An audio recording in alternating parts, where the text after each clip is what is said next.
Amém, pessoal? Vamos abrir no livro de Mateus, que é onde a gente tem se concentrado nessas últimas reuniões, em especial no Sermão do Monte. Mateus, no capítulo 5.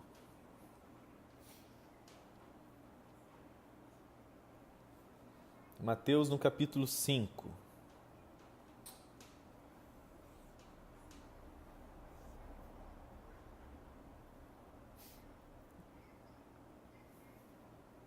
A gente vai ler, vai repetir a leitura que a gente fez na semana passada, a partir do versículo 27, diz assim: Vocês ouviram o que foi dito, não adulterarás. Mas eu digo, qualquer que olhar para uma mulher e desejá-la, já cometeu adultério com ela no seu coração.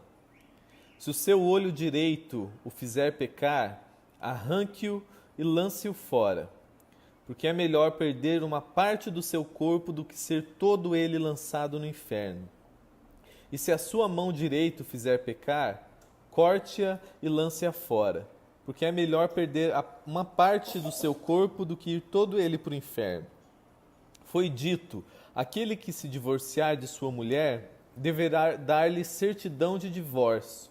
Mas eu digo que todo aquele que se divorciar de sua mulher, exceto por imoralidade sexual, faz com que ela se torne adúltera. E quem se casar com a mulher divorciada estará cometendo adultério. Amém. Na semana passada, a gente começou a falar um pouco sobre como que Jesus, qual é o olhar do Evangelho a respeito da sexualidade. E neste contexto a gente puxa esse tema quando Jesus trata do adultério e do divórcio. Mas, como a gente já viu em outras reuniões, Jesus, o chamado do Evangelho principal nesses temas tratados por Jesus, nesses conceitos, nesses princípios tratados por Jesus, é de que a nossa justiça tem que exceder a dos escribas e fariseus. A gente já viu que o que ele quis dizer com isso é que a justiça do escriba, do fariseu, que eram os doutores em religião da sua época, se dizia de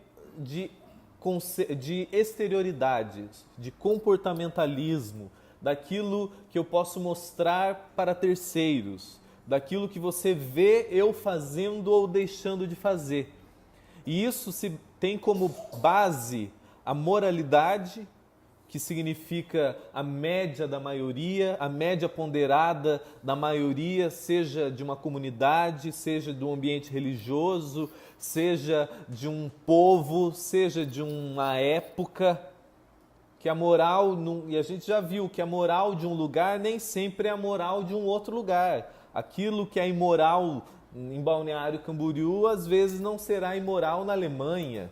Aquilo que é imoral numa cidadezinha do Nordeste, para cá vai ser muito normal, porque a moral é a média da maioria, a média ponderada, daí que vem a palavra de mediocridade, de média. E o conceito dos fariseus também se dava no legalismo da lei de Moisés, que se baseava no Pentateuco, na Torá dos judeus, que eram os 5 livros ali do Velho Testamento que iniciava. Então, Jesus estava tratando num ambiente onde esse povo estava presente. Ele fala, olha, se a justiça de vocês tem que exceder desse povo, porque para eles o que importa é o que os olhos veem e aquilo que eu expresso para consumo de terceiros.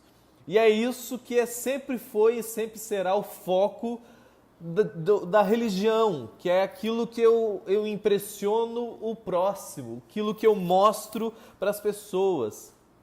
E no que diz respeito ao Evangelho, Jesus fala, olha, no reino de Deus não é assim. No reino de Deus, as coisas são ou não são dentro do homem. É aquilo que acontece no coração do homem. É aquilo que só você e eu sabemos. Só Deus e eu sabemos. Você muitas vezes jamais vai saber o que está acontecendo em mim.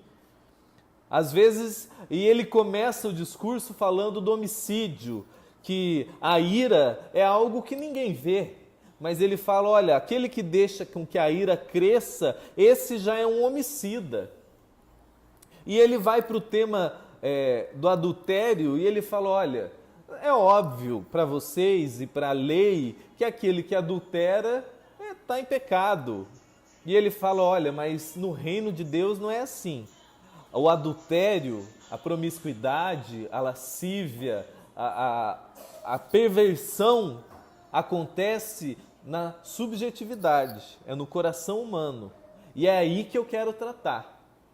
Porque se lei fosse suficiente, de muitos anos para cá, a maioria dos países civilizados estabeleceu que o adultério não era mais crime. Por quê? Porque eles viram que o Código Penal não dava conta, que o pessoal continuava adulterando. Eles falaram, olha, nenhum Código Penal vai fazer com que as pessoas parem de adulterar. Porque a lei não tem esse poder. E a lei, de maneira geral, inclusive a lei religiosa. Jesus sabia que nenhum código, seja civil de um povo ou um código comportamental de uma religião, por si só era capaz de fazer uma pessoa deixar de adulterar. E ele fala, porque o adultério não é uma prática por si só, é algo que acontece no coração do homem. Então Jesus fala, olha, vamos pular essa questão de uma forma objetiva, que de maneira objetiva todo mundo sabe quando alguém apronta, porque todo mundo fica sabendo, a não ser que o cara esconda muito bem. Mas vamos tratar a raiz, vamos sair do conceito da exterioridade e vamos para a raiz, que é onde só Deus e eu sabemos, que é o que acontece no meu coração. Ele fala, olha, a coisa em si acontece no coração, na subjetividade, na onde você pode esconder para todo mundo, mas Deus e você sabem o que acontece na sua mente. Então a gente viu na semana passada 3 realidades que são importantíssimas para que eu entenda, para que se desenvolva em mim uma sexualidade sadia, para que se desenvolva em mim uma mente de Cristo. A gente viu, a primeira delas que a gente viu é que a sexualidade com base em proibições morais e legalistas só fazem uma coisa, que é gerar aquilo que a nossa pulsão natural se torna uma compulsão adoecida. A gente viu em Romanos, que fala lá no Romanos no capítulo 5, que a lei ela só avulta o pecado em mim. Ou seja, que um código, seja ele civil, se já não tem esse poder, quando ele vem em nome de Deus, faz com que aquilo que era só uma pulsão vire uma tara. Aquilo que era só um desejo em mim vira uma compulsão adoecida. E qualquer psicólogo e qualquer pessoa sensata que olhe para a mente religiosa nos últimos séculos vai ver que o ambiente religioso foi quem promoveu a sexualidade mais adoecida no mundo. Os padres pedófilos que o digam. Por quê? Porque a lei moral, legalista, para tentar reprimir a sexualidade humana, só desperta um bicho. É a mesma coisa você pegar um cachorro e tentar segurar ele pelo focinho. Ele vai avançar em você. Porque o normal do cachorro é latir, morder e comer. Mas ele pode ser um cachorrinho dócil. Agora pega ele com tudo pela boca, ele vai esbravejar. Assim é a nossa natureza. Quando vem uma lei e te coloca um peso, o seu inconsciente desperta uma compulsão. Por isso que um adolescente saudável pode ficar extremamente adoecido quando eu coloco 1000 regras na cabeça dele. Porque qualquer coisa que for tratado como lei, moral e religioso vira uma compulsão adoecida. A segunda coisa que a gente viu, a segunda realidade que a gente viu, é que eu tenho que tratar, seja qualquer tipo de compulsão, qualquer tipo de perversão, seja promiscuidade, seja adultério, seja fetiche maluco, qualquer tipo de coisa que da minha sexualidade tenha se pervertido, eu tenho que tratar me sabendo perdoado. A gente viu e é importantíssimo, é fundamental para que eu entenda qualquer coisa, qualquer realidade do Evangelho, que eu só trato da maneira como Jesus trataria e trata quando eu olho para aquilo, por mais feio que seja, sabendo eu sou um ser perdoado. Sobre mim não há condenação. Eu estou em paz com Deus pelo sangue de Jesus. Qualquer melhoria em mim não é para fazer uma barganha com Deus. Eu melhorar ou não melhorar não muda Deus, não muda a graça de Deus ao meu respeito. Eu melhoro e eu deixo de melhorar única e exclusivamente para a minha saúde, para o meu bem humano, para a minha melhoria humana, para o bem das minhas relações. Porque se eu tento fazer isso como uma barganha com Deus, como um objeto de troca com Deus, e a minha sexualidade, pelo pecado que habita em mim, toma uma direção equivocada e eu peco, e pecado não é algo só que eu faço, mas é algo que eu sou. Então, se eu tento tratar isso como com culpa e condenação, a tendência é um pioramento completo. Aquilo que era uma compulsão vira loucura em mim. Porque medo, culpa, condenação, medo do inferno, medo do diabo, seja lá que for, só faz um bicho em mim virar um monstro que me engole.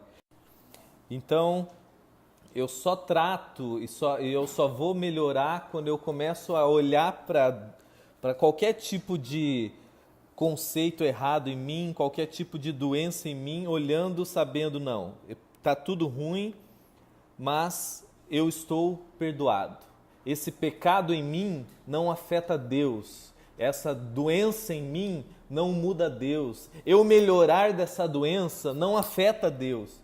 Porque se eu olho para qualquer doença no meu ser com o olhar de eu preciso melhorar para trocar com Deus, para minha salvação, para que Deus não me mande para o inferno, só vai fazer com que eu piore mais. E o terceiro e último que a gente encerrou na semana passada foi que a sexualidade, minha sexualidade, ela não precisa ser travada, parada, controlada, ela só precisa ser educada. Eu só preciso educá-la no que Paulo chama de educação na justiça, que é trazer o conceito do reino de Deus para ela, que é transformar a consciência, porque nenhuma pulsão se segura com lei, somente com consciência, com a consciência do Evangelho, com a consciência de quem Deus é, consciência de quem eu sou em Deus, com a consciência do que Deus tem para mim na minha sexualidade.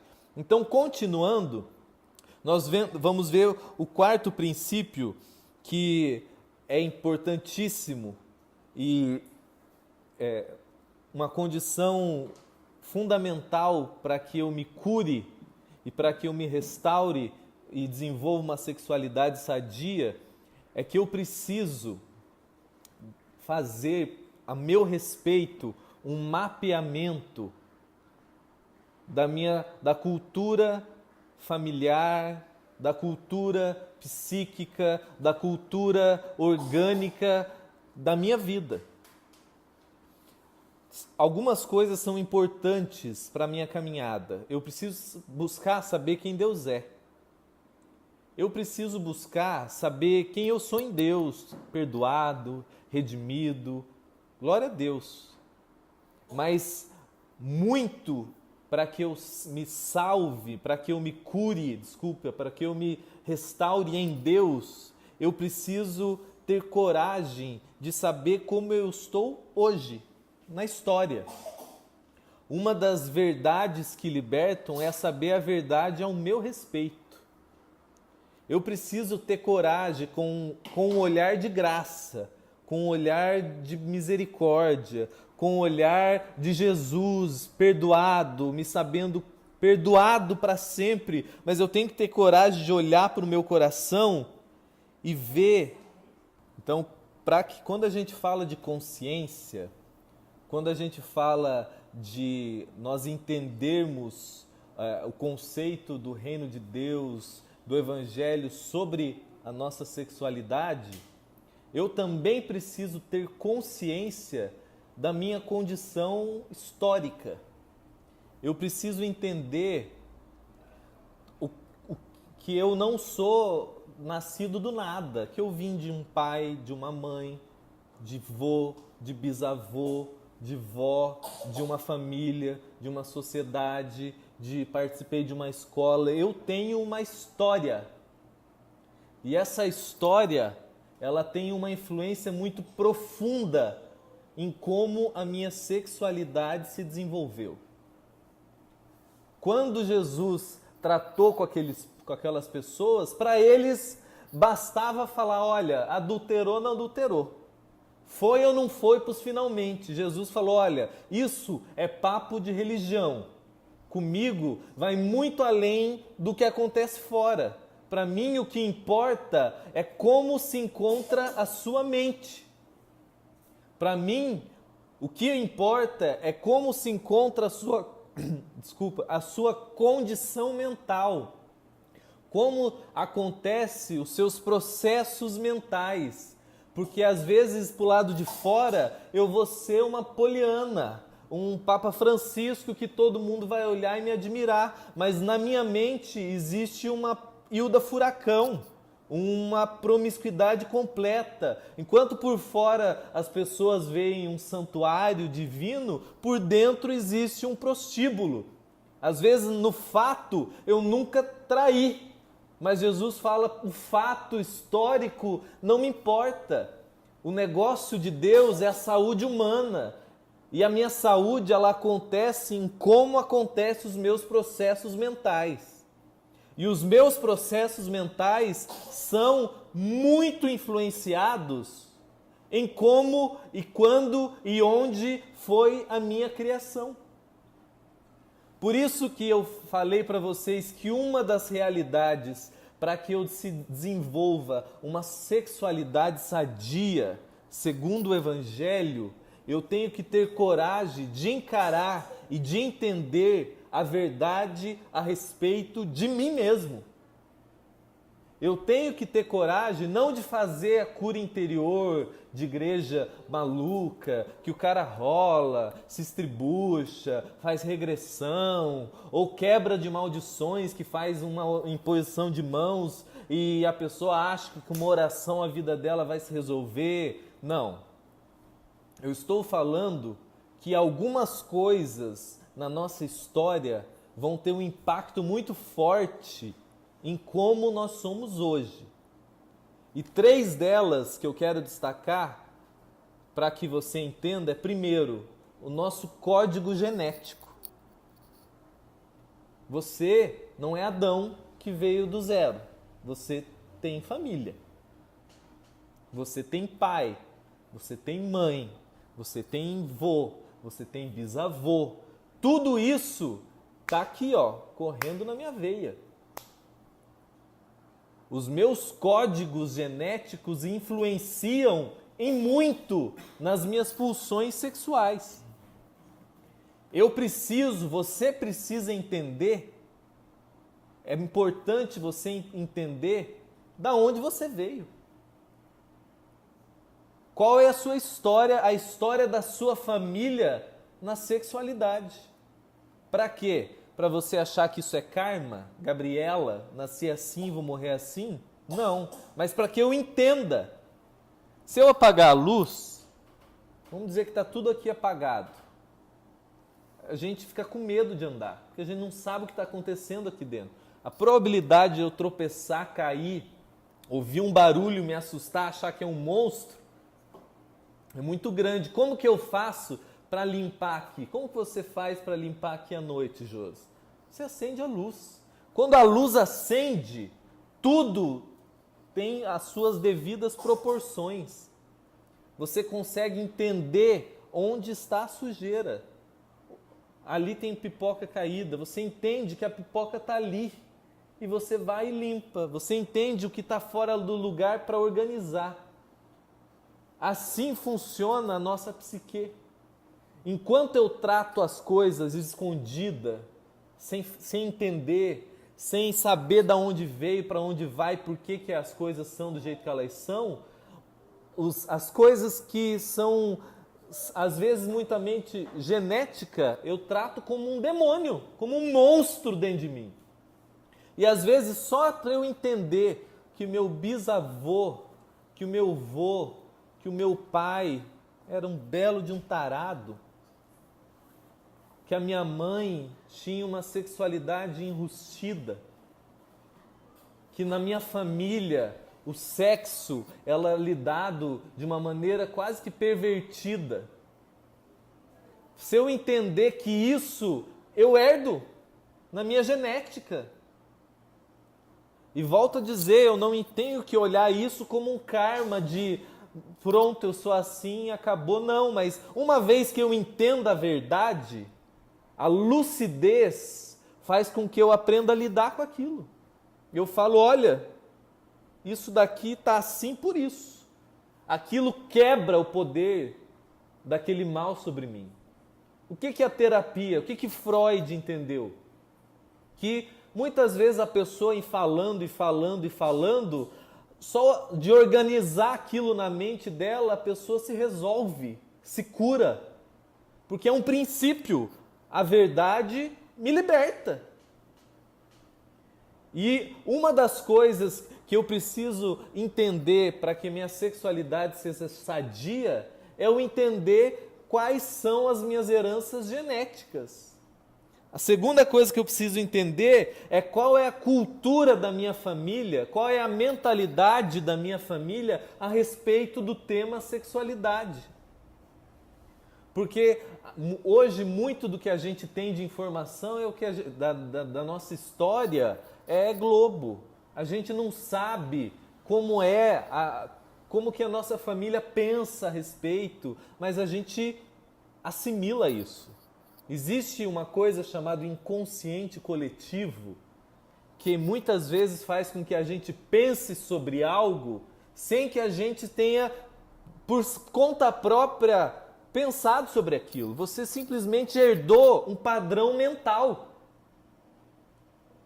Então, para que você se resolva na sua sexualidade, para que você não tenha uma sexualidade adoecida, ou se ela já está adoecida, para que ela se cure, e você, como Jesus fala, olha, para mim não importa se você nunca adulterou, para mim importa como está a sua mente. Você olhou para... Se você tem um olhar impuro, você já é um adúltero e a gente precisa resolver isso.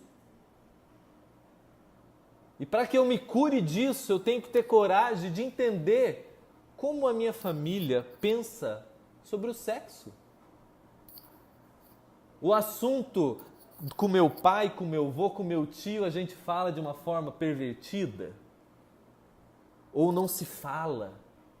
Ou o assunto a gente pula, como se o sexo fosse por si só pecado? Ou dentro da minha família, a gente quase que deixa subentendido que eu nasci de uma cegonha, porque sexo não toca no assunto. Muitas vezes, por herança religiosa, o sexo a gente cochicha. Ou fala de uma forma nojenta, onde a mulher que fique quieta, que a gente fala mesmo, do negócio, quem comeu, como pegou, que jeito que levou, que jeito que levantou a perna, de uma forma promíscua. E isso, amigo, está dentro de você. E para que eu me cure e a minha sexualidade seja com o olhar do Evangelho, eu preciso ter coragem de olhar para a minha vida e falar, sim, Eu posso não ter herdado na genética, mas eu herdei um padrão mental adoecido, que ou olha de uma forma tarada, ou olha de uma forma pudica, que não falo e não sei o que, não toca. E a gente já viu que qualquer coisa que é reprimida, com o tempo, explode. Por isso que família onde se é religioso demais, se é pudico demais, se é santão demais, meu amigo, está produzindo um bando de tarado. E se você nasceu e cresceu nesse ambiente, querendo ou não, consciente ou inconscientemente, isso se estabeleceu como um padrão mental em você.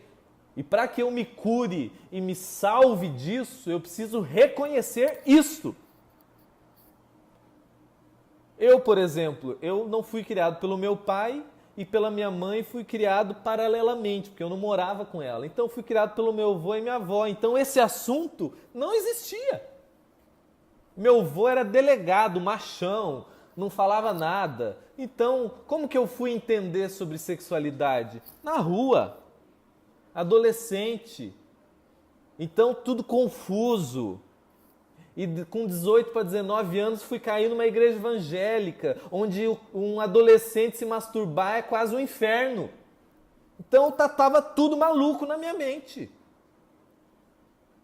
Fui cair num seminário teológico com 20 anos, tive que fazer terapia para colocar as coisas no lugar. Para não virar um tarado, viciado em pornografia. Por quê? Porque estava confuso. Às vezes eu não tive uma genética equivocada, mas eu tive um padrão mental relativo. E quando eu falo para você entender isso, não é para o Charles falar, eu sabia, é culpa do meu pai. Ou eu sabia, é a culpa da louca da minha mãe. Não. Nós estamos falando de gente relativa, ambígua, todo mundo aqui, pai, vô, tio, teu filho, você, todo mundo aqui somos seres pecadores carentes da graça. Nós não estamos buscando culpados pelas nossas confusões, mas você precisa ter clareza, lucidez de como se encontra você hoje, para que você seja capaz de se resolver na vida. E por último, um último mapeamento que eu falo que a gente precisa fazer, e não é menos importante, é um mapeamento de como foi a gestação, como eu cresci na barriga da minha mãe. A gente acha que criança se alimenta só do que a mãe come. Não. Jesus e João Batista quase que se conversaram na barriga de Maria e Isabel. A Bíblia fala que quando Maria encontrou Isabel, João Batista se revirou de uma maneira na barriga de Isabel, porque ela sentiu a graça de Deus presente. Ele sentiu, e a Bíblia fala que ele se foi cheio de Deus. Isso é um exemplo que só aconteceu com Maria? Não. Quem aqui é mãe, a Janine pode dizer isso? Na tensão, na briga, na discussão, sente a barriga dura. A criança sente, a energia entra. Por isso é importante eu entender como foi no tempo, no período da gestação da minha mãe, logo depois que eu nasci, foi tratado a questão da sexualidade. Foi com raiva? Foi com ódio? Foi reprimido? Eu nasci num ambiente de perversão, eu nasci sem querer, que ninguém me queria, eu nasci onde minha mãe e meu pai não tinham relações porque aquilo era um pecado. Tudo isso a gente carrega. A gente tem uma visão muito limitada do que é uma energia psíquica, do que a gente sente e transmite para os nossos filhos.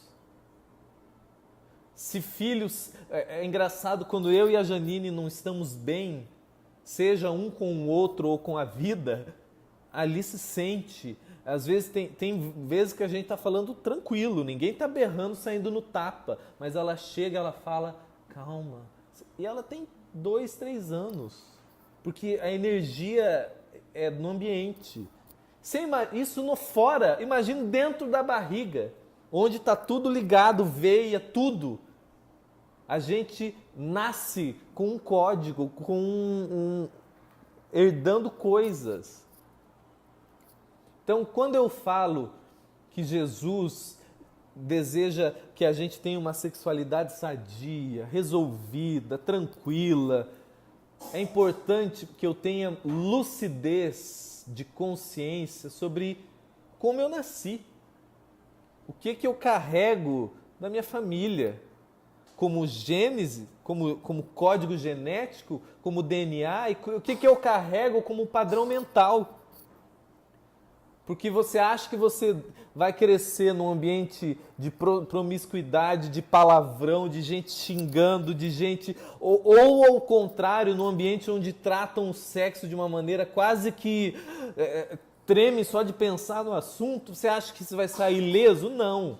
E eu ter essa clareza faz com que as coisas se organizem na minha mente.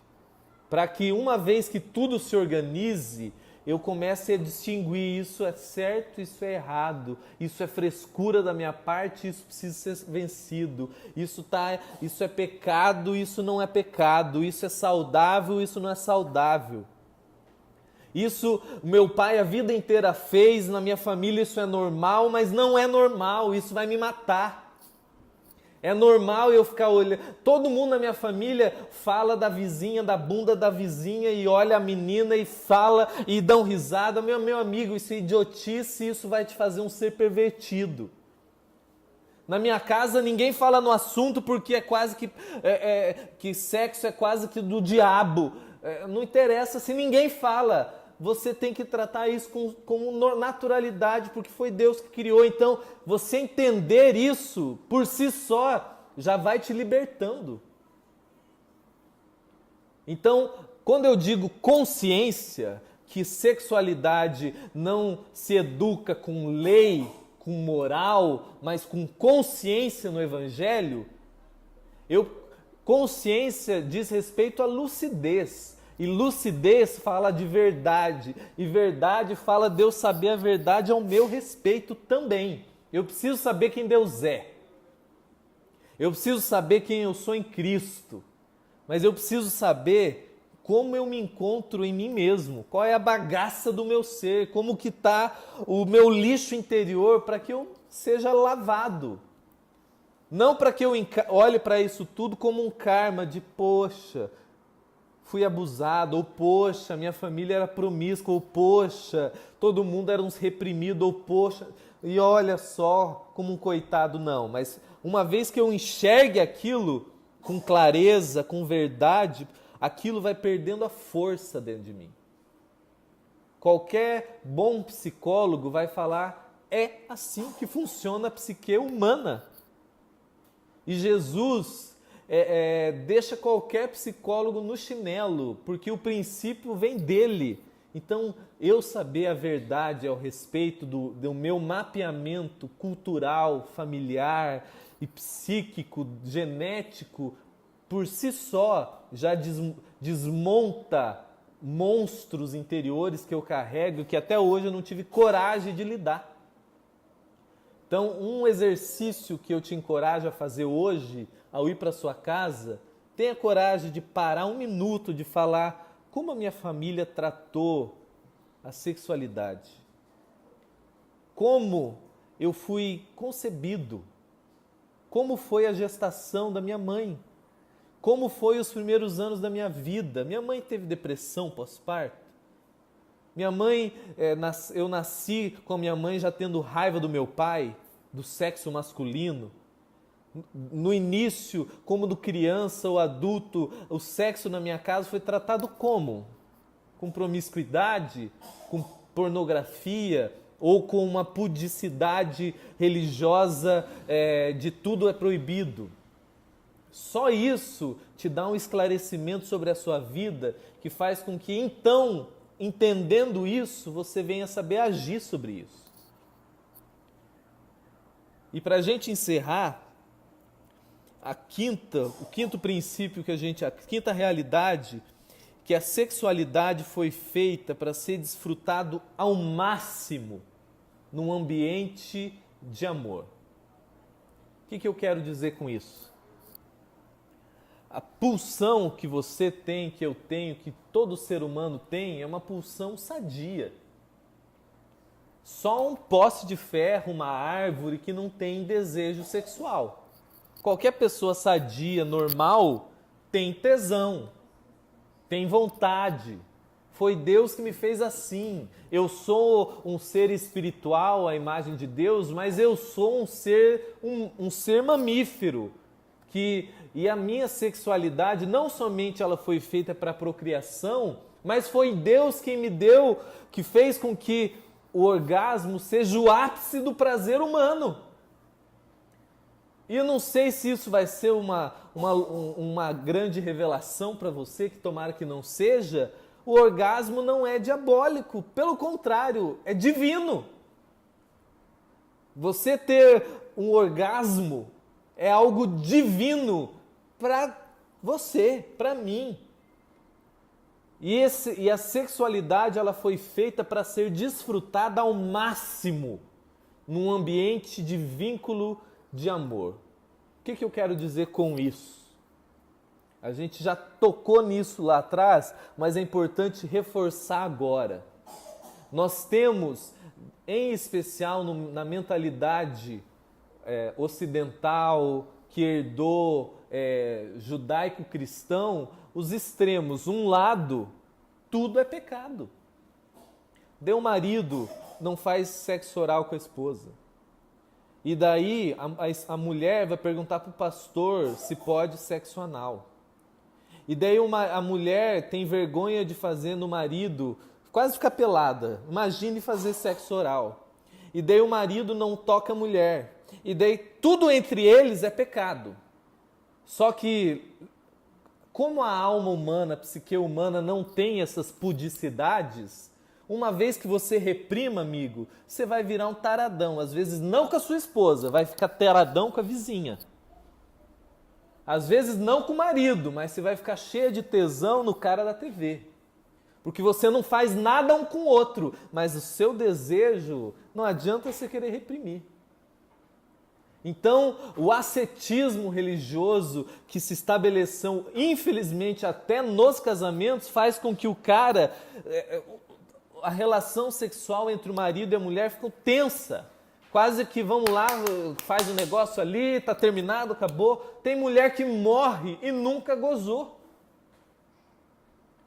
Tem homem que um negócio está 3 minutos ali, não importa se a mulher teve orgasmo. Ele quer encerrar o negócio logo para ele virar para o canto e se estribuchar. Daí, o princípio do Evangelho não é esse. Qual que é o princípio do Evangelho? Que o corpo do homem é da mulher e o corpo da mulher é do homem. Paulo disse aos Coríntios, o meu corpo não é mais meu, é da minha esposa. E o corpo da minha esposa não é mais dela, é meu. Então nós estamos aqui para um dar prazer ao outro em amor ao máximo e ninguém tem nada a ver com isso.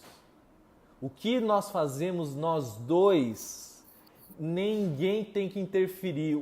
Os limites entre um homem e uma mulher, quem determina é o homem e a mulher. A mulher diz aqui não porque ela não quer, não é porque a religião diz que não.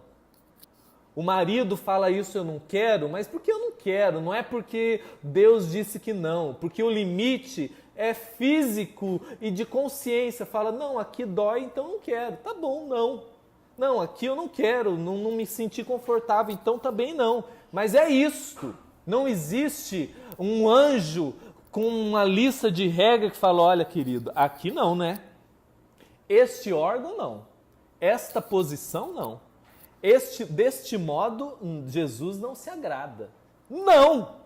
A sexualidade foi feita para ser desfrutada ao máximo. E os limites são estabelecidos entre o casal. Não existe regra. Pelo contrário, vou te contar algo que, quando eu descobri, eu fiquei impressionado. Algumas décadas atrás, a revista Playboy lançou um texto, que ela é muito famosa pelos textos, pelas reportagens interessantes. e um texto que ficou onde eles fizeram uma enquete, onde aquelas pessoas lendo aquele texto, três textos, e as pessoas tinham que votar qual era o texto mais erótico daqueles três. Ninguém sabia a origem do texto, eram 2 escritores e o livro de Cantares de Salomão. Ninguém sabia. E a pesquisa deu com que aquilo que estava escrito, como não tinha linguajar religioso, e quem estava lendo ali suponha-se que não era o pessoal do ambiente religioso, eles viram que o texto mais erótico, no bom sentido da palavra, era Cantares de Salomão. Porque como a pudicidade hipócrita da religião não sabe lidar com sexo, ela resolveu dizer que Cantares é um livro entre Jesus e a igreja. E não é. É entre Salomão e uma mulher chamada Sulamita, onde tudo entre eles está escrito ali nu e cru. Onde ali, se você lê, amigo, Salomão chega a falar que ele ia beber vinho. Ali está umbigo, mas o original não é umbigo, é a genitália. Salomão ia tomar vinho na genitália da mulher. E a mulher e ele olha para ela e fala que ele tinha desejo para ela como ele tinha pelas éguas de não sei o que, a posição que ele queria. Ou seja, não existia pudores entre o homem e uma mulher que se amam, que se respeitam. Não existe pudores, não existe local promíscuo, pecaminoso no corpo da sua esposa e ela com o seu corpo. A gente acha que o clitóris, que é a glândula do pênis do homem, que as zonas erógenas do corpo são lugares que só no prostíbulo se vai usar. Ou só vendo filme. Ou só escondidinho, como se a hora que o homem toca no clitóris da mulher, o anjo virasse de costa. Não! Foi Deus que fez tudo. Foi o Deus que é santo, que fez o clitóris, a glande, toda a zona erógena e fez o orgasmo para que eu encontrasse o ápice do prazer psicológico e físico. Então não existe esses pudores quando existe um ambiente de amor. E a ênfase aqui são 2. Uma, não há pudores e não há limites da sexualidade entre um homem e uma mulher. Mas a segunda ênfase é quando o vínculo é o amor. Por que eu falo isso? 1 Coríntios 6, depois vocês leem, diz assim, que um homem... que o homem, quando ele transa com uma prostituta, ele se vincula a ela para o mal. E a gente já disse, e é importante eu repetir, e vou repetir 1000 vezes, não existe nada no Evangelho que seja moral. Não existe um mandamento no Evangelho que seja legalista, de um capricho divino de falar, não toque porque eu não quero. Não. Tudo que diz respeito ao princípio de Jesus diz respeito à saúde humana, ao bem ou ao mal que eu me farei. Então, quando Paulo trata da dissolução sexual, está falando que, no princípio, lá no Gênesis, diz assim, e o desejo do homem será para a sua mulher, e o desejo da mulher será para o seu marido. Explicando que a nossa natureza original ela é um amor focado, e vinculado por amor. Notem que eu não falei de cartório, não falei de juiz, não falei de padre, não falei de pastor ungindo o casamento, eu estou falando de vínculos de amor. O que faz uma relação sexual, a sexualidade poder ser desfrutada ao máximo é quando o que vincula é o amor. O que é feito de vínculo que não seja pelo vínculo do amor, adoecerá a alma. fará mal, vai trazer vínculos que vão adoecer o ser. É isso que é dissolução sexual, é o sexo, é o prazer pelo prazer, que é o significado de hedonismo, de eu pego, eu como, eu chupo, eu como, eu trepo, só porque eu estou querendo ter prazer. Meu amigo, faça tudo e saiba, sua alma adoecerá. O seu ser se diluirá. Deus permanecerá o mesmo. Deus não muda quando eu apronto. Quem se dilui sou eu. O princípio do Evangelho não tem nada a ver com moralismo de Deus falando, não vá, porque a nossa igreja diz que não pode. Não.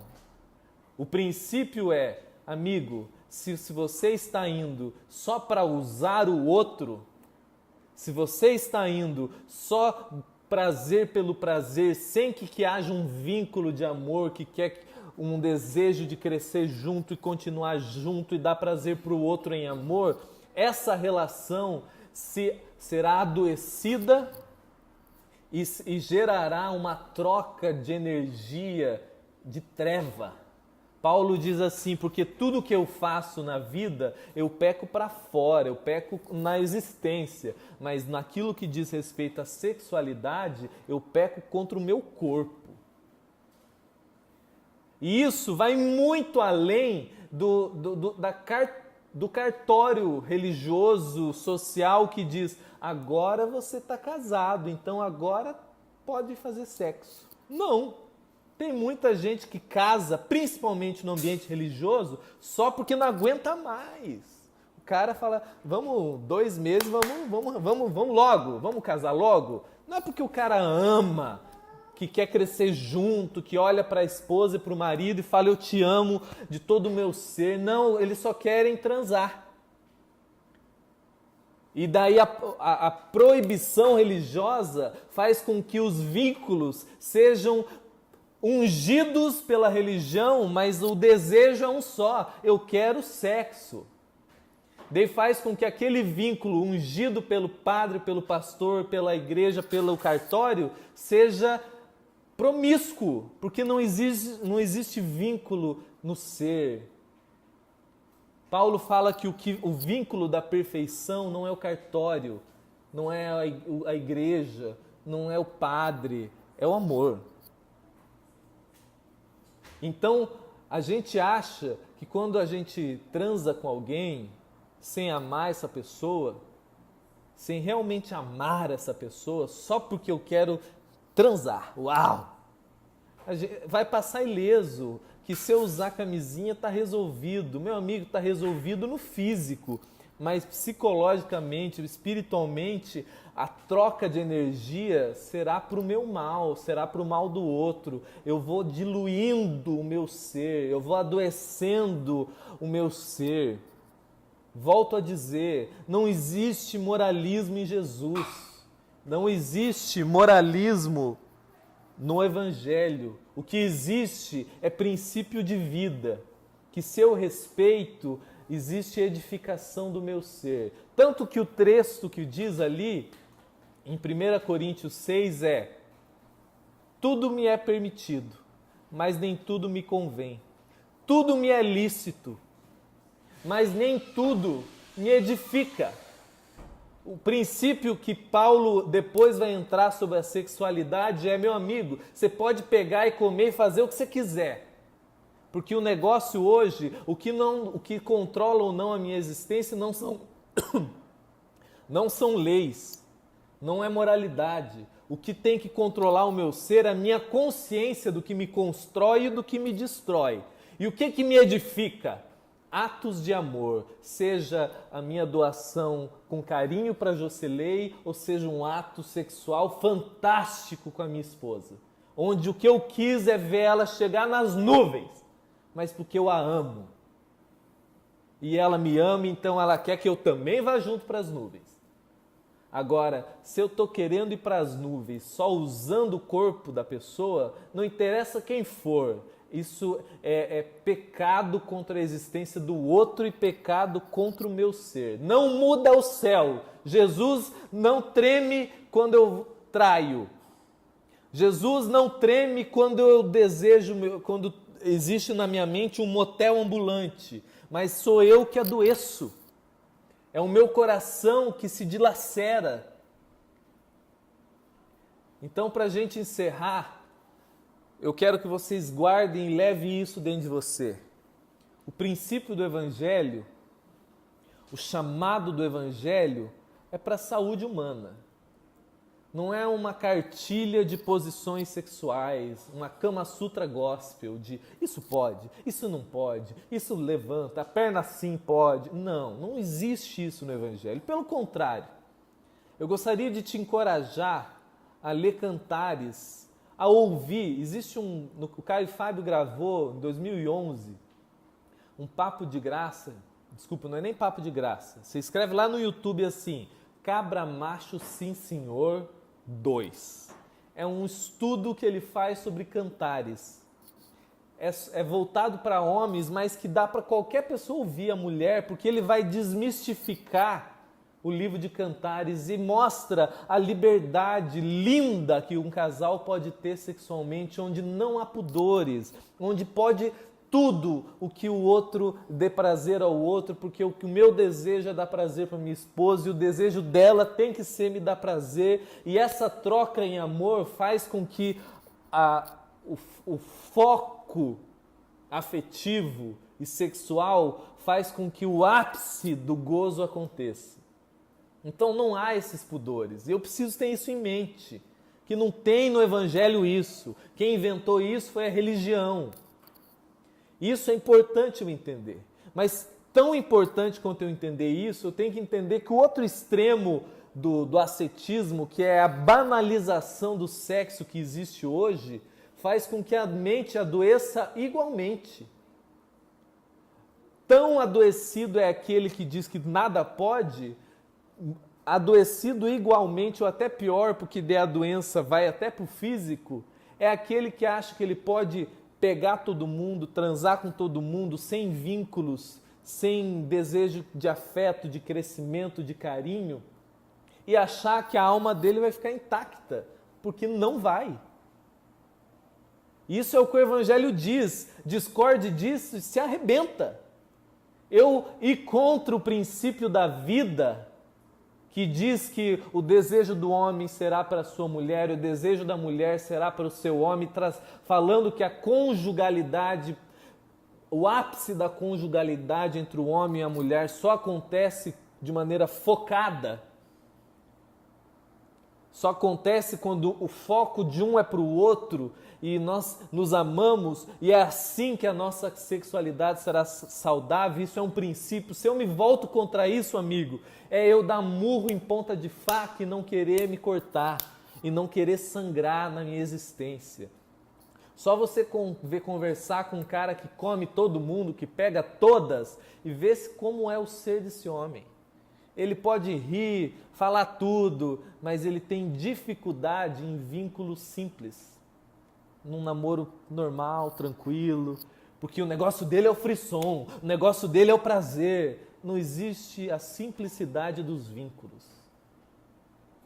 E é importante eu compreender isso, é importante isso estar claro na minha mente, mas é importante eu ter coragem de olhar para mim e fazer esse mapeamento genético, histórico, familiar, da mentalidade que eu herdei da minha família, da genética que eu herdei da minha família, como foi desde a concepção da minha mãe, para que eu entenda, não como uma Gabriela do karma que fala eu nasci assim, mas para que eu compreenda qual é a história que eu herdei, para que eu corte isso, para que com clareza e lucidez eu tenha a verdade me liberte de mim mesmo. Amém, gente?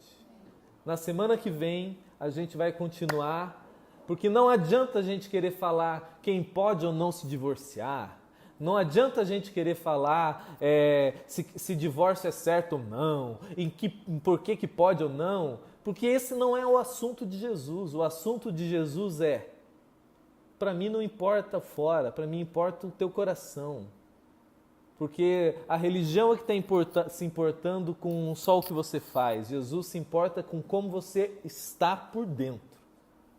E para que eu seja saudável no meu casamento ou fora dele, eu preciso estar com um olhar do Evangelho, com uma sexualidade saudável no meu modo de enxergar. Porque às vezes eu nunca vou trair, factualmente.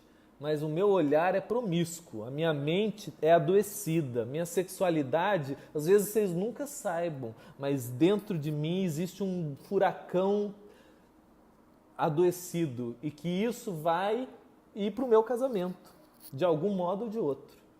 Amém? Na semana que vem a gente continua. Deus te abençoe.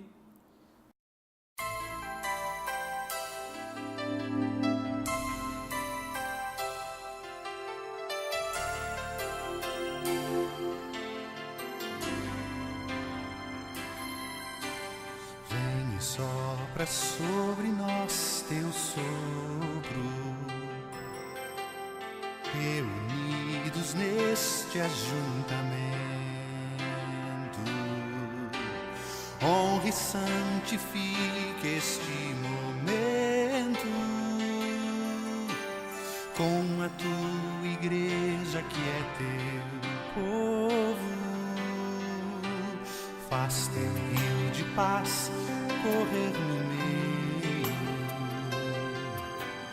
destes que por fé vem bendizer-te e a uma voz oferecer-te seus louvores, súplicas e anseios. Tu és o Senhor de toda a glória, hoje, sempre, como foste outrora. No correr da história, revelando teu amor, Deus bendito, Rei e Salvador. Deus bendito, Rei e Salvador.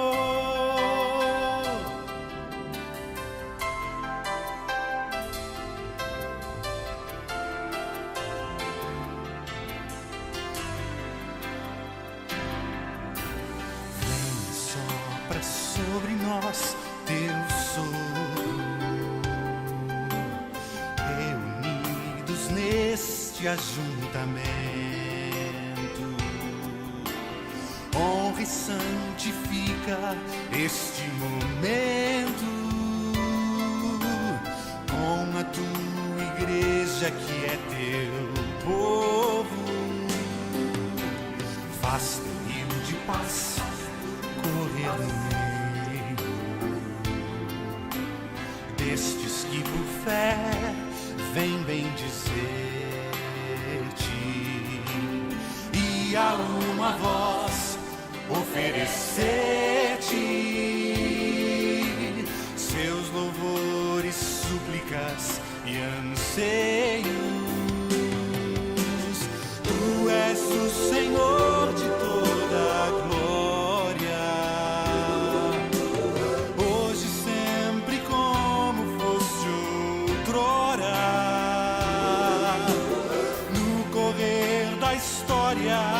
revelando teu amor. Deus bendito, Rei e Salvador. Deus bendito, Rei e Salvador.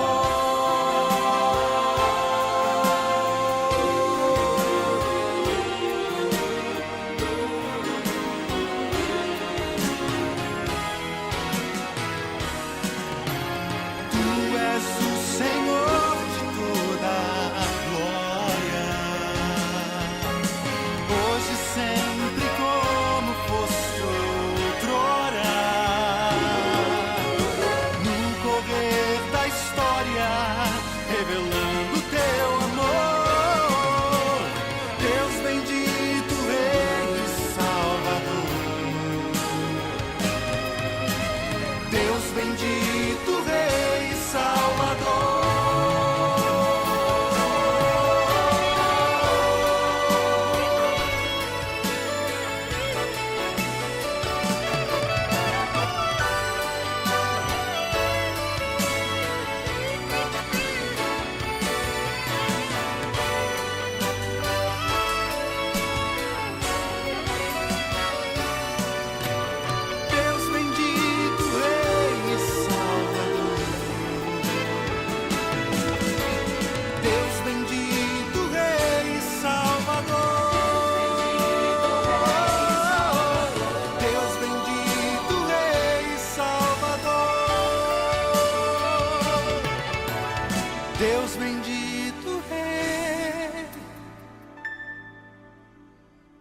e Salvador.